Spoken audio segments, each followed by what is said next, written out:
오늘 판문점에서 2년 만에 남북 고위급 회담이 열렸습니다. 자, 북측의 수석 대표로 나온 이승건 조평통 위원장은 화법이 예상대로 직설적이고 강렬했다는데요. 자, 여유를 가지고 목소리도 우렁차게 초반부터 기선을 제압을 했는데요. 자, 민심이 대세가 합쳐지면 천심이고 이 천심에 받들려서 남북 고위급 회담이 마련됐다. 온 계략의 새 첫 선물을 값비싼 결과물을 드리는 게 어떤가 생각하고 이 자리에 나왔다. 이렇게 이야기를 하면서 이 첫 자리에서부터요. 회담을 지켜보는 내외의 이목이 강렬하고 기대도 큰 만큼 전체 공개를 하자라고 들고 나왔습니다. 그래서 이 실황을 온 민족에게 전달하자.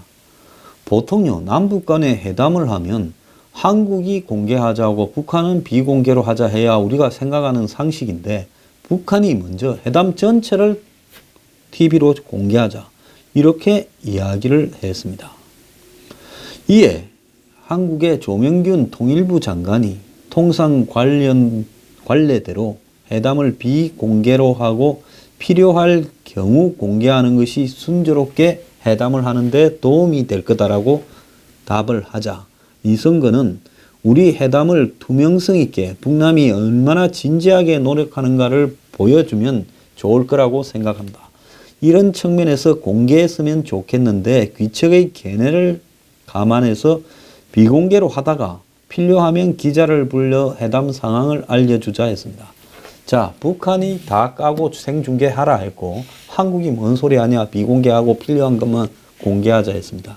자, 여기에서 회담을 임하는 자세에 있어서 북한은 우리는 한국이 아쉬워서 이 회담에 나온 것이지 우리가 아쉬울 거는 없다라는 걸 지금 보여주는 거고, 한국은 회담에서 나오는 이야기가 국민 앞에 공개될 때 한국 정권이 감당하지 못할 부분이 많다라는 걸 의미하는 거 아니겠습니까? 흔히 자유민주사회가요, 협상에 나가면서 원칙을 세워서 국민 앞에 있는 대로 공개하고 협상이 안 되면 안 되는 대로 깨는 게 맞는데 어떻게 사회주의 북한에서 나온 사람이 협상을 다 공개하면서 투명하게 하자 그러고 한국이 그러면 안 된다고 매달리는 모습을 보였는가? 자, 이번에 나온 이 선거는 주로 이 남북 이 회담에 여러 차례 참가한 인물이고 천안함 사건을 주도했던 김영철의 오른팔로 알려져 있습니다. 오늘 회담은 점심이 되기 전에 끝나는 걸로 지금 알려지고 있는데요. 자, 북대표단이 오늘 회담에서 대표단과 선수단, 응원단 파견 의사를 밝히면서 참가가 확정이 되었습니다.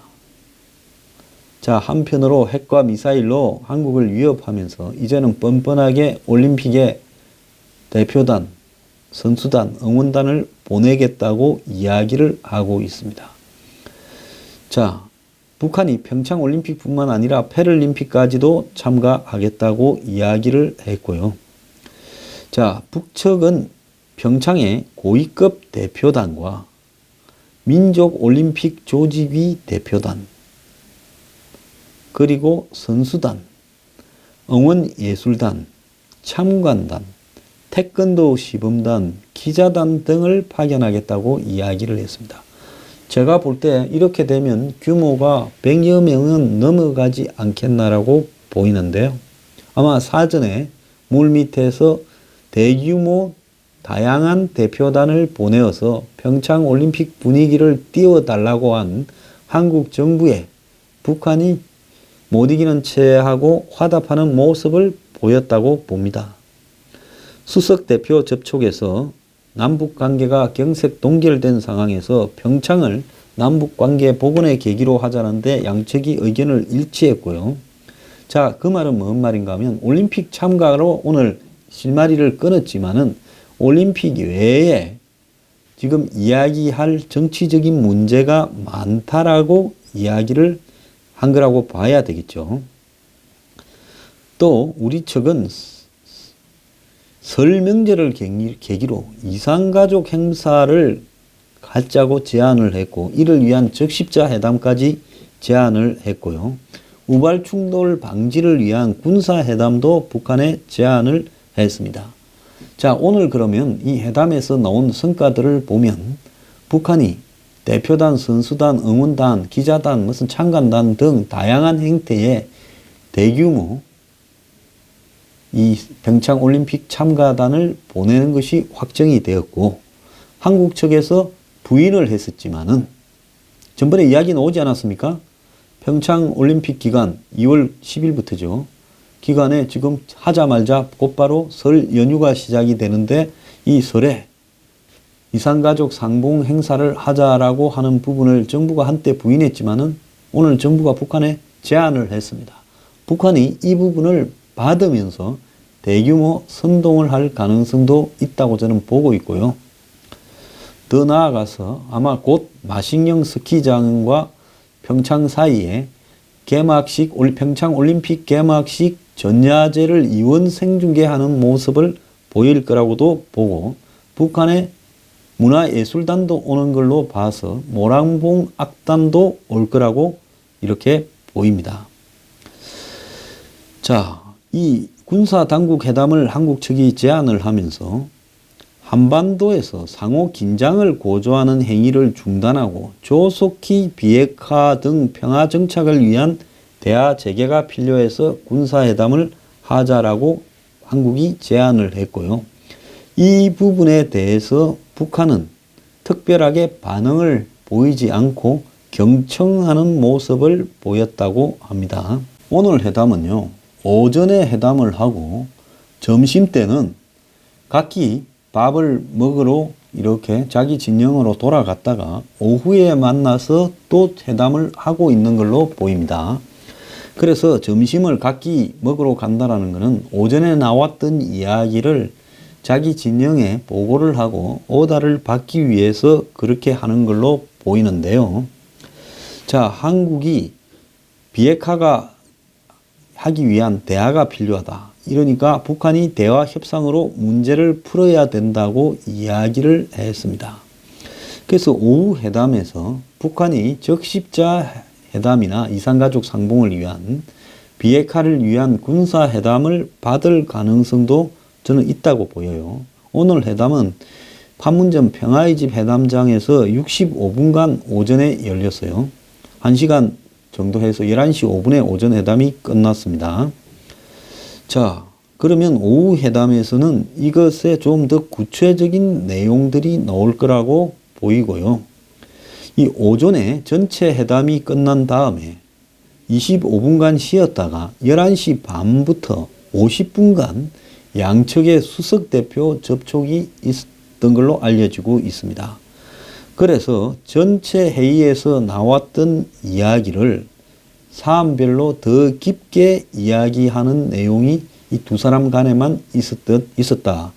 수석대표 간에 있었다. 이렇게 알려지고 있습니다. 아마 이산가족 상봉을 위한 적십자 회담, 군사회담, 비핵화를 위한 군사회담이 어떻게 진행되어 갈 것이냐 하는 문제를 이 북한 측과 남측이 지금 이야기를 하는 이런 계기가 될 거라고 보고 있습니다. 자, 그러면 한국이 북한을 보고 뭘 더 요구를 하면 북한 측은 애초에는 올림픽 부분이다 이러다가 이걸 가지고 더 나은 이 남북관계의 경색을 푸는 계기로 만들자 요까지 이야기를 했어요. 그러면 한국이 북한을 보고 이산가족 상봉을 하자, 군사회담을 하자 하면 북한이 그러면 너네들이 우리한테 내놓을 선물 보따리가 뭐냐라는 이야기가 당연히 나오지 않겠습니까? 자, 이 부분과 관련해서 뭐 일각에서는 북한에 무슨 보이지 않는 행태로 비트코인을 줬니 돈을 줬니 하는데 저는 미국이 지켜보고 있고 이런 상황에서 그렇게는 못했을 거라고 보고요. 아마 이런 회담을 하면서 우리가 준비해온 너네에게 줄 이 선물 보따리들이 여러 개가 있다. 그래서 회담 진행에 따라서 하나씩 풀어가는데 미국이 들여다보고 있을 거기 때문에 북한에 뭔가를 갖다가 회담 전에 주는 것은 어려웠을 거라고 봅니다. 그래서 한국 측이 자꾸 비공개로 하자 그러고 수석 대표끼리 따로 이렇게 만난 부분은 오후에 북한으로부터 무슨 답을 얻어내려 하면 수석 대표끼리의 30분간 면담에서 우리가 북한에 뭘 해줘야 될 건가를 분명히 이야기를 해줘야 될 거예요. 어느 타이밍에 어떻게 해줄게. 그래서 대북 제재나 개성공단과 관련해서 북측이 명시적으로 이야기를 하지 않았다고 한국 측에 이 브리핑하던 통일부 차관은 이야기를 했습니다. 오늘 이 회담에 대해서는요, 청와대가 평화의 집이 우리 홈그라운드라서 CCTV를 통해서 청와대와 평창동에 있는 남북회담본부에서도 이 회담을 다 지켜본다는 거죠. 표정이나 하면 소리를 다 들을 수 있다는 겁니다. 그래서 오전 회의가 끝나면 각자 점심 식사를 하는데 역대 회담에서 남북이 같이 식사한 적은 없고요. 자, 북측 대표단은 평화의 집을 떠나지는 않고 우리 대표단과 다른 방에서 식사를 하고 식사는 회담을 주최한 측에서 보통 제공을 하고 그런답니다. 그래서 오늘 오후 회의도요, 지금까지 진행되고 있는 걸로 봐서 저녁 식사를 할지 또 야간에도 할지도 또 언제 열릴지 이런 부분까지도 이렇게 의논이 될 거라고 보고 있는데 회담이 오후 회의에서도 어떤 결과물이 나올 가능성도 크다고 이야기가 나오고 있습니다. 자, 그런 걸로 봤을 때 남북 간의 사전 접촉에 의한 깊숙한 이 진행 방향에 대한 합의가 되어 있었고 거기에 따라서 회담이라는 모양새를 띈 다음에 거기에서 한 개, 두 개씩 풀려가는 형식을 갖춘 거라고 밖에 보지 않습니다. 남북 간에 여러 종류의 회담들이 회담에 나선 실무선의 재량권이 있고 그 사람들의 능력과 노력에 의해서 회담의 내용이 정리되는 적은 한 번도 없습니다. 사전에 어떻게 결론을 내린다라는 부분이 다 합의가 되어 있고 회담은 그 결론으로 가기 위한 일종의 틀을 박는 정해진 틀을 따라서 가는 수순밖에 되지 않는다는 겁니다. 리성건이 북한의 수석 대표로 나온 아무리 화통하게 이야기를 하고 무슨 질러대고 공개하자는 것도 다 쇼고요. 오늘 나올 결론은 이미 정해져 있고 다음 회담 일자도 정해져 있고 적십자 회담을 어떻게 할지 군사회담을 어떻게 할지도 서로 정해져 있고 그 대가로 우리가 무엇을 어떻게 해줄지도 정해져 있다고 보고 있습니다. 오늘 북한이 하는 걸로 보니까요. 양측에 합의되어 있는 내용이 상당히 깊고 넓다라고 보고 있고요.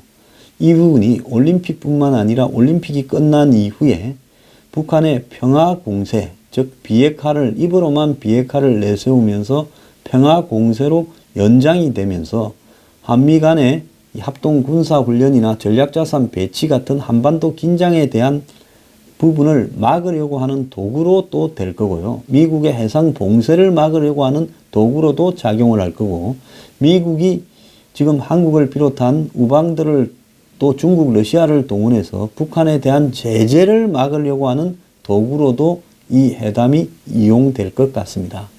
그런데 결론적으로 북한이 비핵화를 할 거냐? 죽어도 안 하죠. 지금의 남북 회담의 운명은 어떻게 될 것이냐? 북한이 이렇게 평화적인 공세를 펴며 끌고 가다가 어느 순간에서 자기들이 핵과 미사일 개발을 완료했다라거나 한 번쯤 실험을 할 필요가 생겼다거나 미국을 끌어내기 위해서 마지막으로 도발을 한번 크게 해야 될 문제가 생겼다거나 안 그러면 한국으로부터 약속되어진 조건보다 더 많은 것들을 얻어내려고 해야겠다거나 이렇게 되었을 때 이 판을 깰 거라고 보고 있습니다. 그리고 그 판이 깨어지면 한국은 그야말로 이 지붕만 쳐다보는 개신세가 되고 그 다음에 다시 미국과 북한 간의 협상이 시작될 거라고 보고 있습니다. 결국 한계가 정해져 있는 북한의 선전장으로서 교란의 장으로서 이 남북회담이 계속될 건데요. 당분간요. 그렇다고 보면 1월달, 2월달, 3월달, 4월달 정도까지는 북한이 이 장을 가지고 자신에 대한 제재를 막으면서 주변 국가의 북한의 평화적 대응을 선전하면서 또 북한에 대한 이 군사적 압력을 완화시키면서 대화와 이 평화, 교류를 통해서 북한 문제를 해결해 나가자는 압력을 역으로 가중시키면서 미국과 일본 중심의 제재 압박을 전선을 흩트리면서 또 한미관계를, 한미동맹을 균열시키고 이간질시키면서 4월달까지 이 공세를 펼 가능성이 높다는 겁니다. 그렇다면 그 4월달까지 이 공세를 지켜보면서요, 이 본질을 정확하게 결론을 내릴 한국 국민들의 시각이 중요하다고 보는데요. 지금 북한은 한국 국민들 상당수가 작용화되었다. 북한에 동의를 한다. 전쟁 반대하고 평화를 이야기한다. 평화적으로 이 문제를 대화로 풀어야 된다. 여기에 대해서 상당한 자신감을 가지고 있는 것 같습니다. 그래서 오늘 생중계로 하자고 한 이유는 아마 사전 각본에 없었던 북한의 압박이었다고 보고 쇼라고도 보고 있습니다. 이것을 지켜보면서요.